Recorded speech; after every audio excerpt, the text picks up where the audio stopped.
Hello, today I will be reading from the book of Revelation, chapter 20. And I saw an angel coming down out of heaven, having the key to the abyss and holding in his hand a great chain. He seized the dragon, the ancient serpent, who is the devil or Satan, and bound him for 1,000 years. He threw him into the abyss and locked and sealed it over him to keep him from deceiving the nations anymore until the 1,000 years were ended. After that, he must be set free for a short time. I saw thrones on which were seated those who had been given authority to judge. And I saw the souls of those who had been beheaded because of their testimony about Jesus and because of the word of God. They had not worshipped the beast or its image and had not received its mark on their foreheads or their hands. They came to life and reigned with Christ 1,000 years. The rest of the dead did not come to life until the 1,000 years were ended.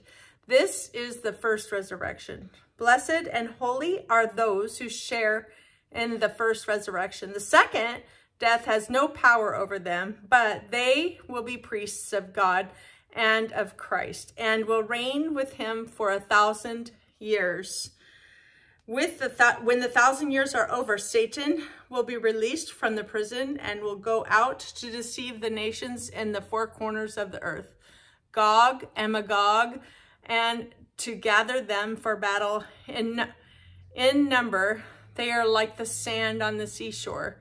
They marched across the breadth of the earth and surrounded the camp of God's people, the city he loves.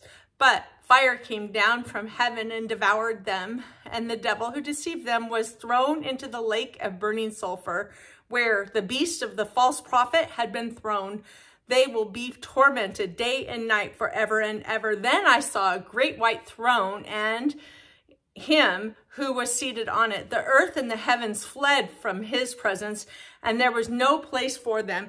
And I saw the dead, and great and small, standing before the throne, and books were opened. Another book was opened, which is the book of life. The dead were judged according to what they had done, as recorded in the books. The sea gave up the dead that were in it, and death and Hades gave up the dead that were in them. And each person was judged according to what they had done. Then death and Hades were thrown into the lake of fire. The lake of fire is the second death. Anyone whose name was not found written in the book of life was thrown into the lake of fire. Thank you.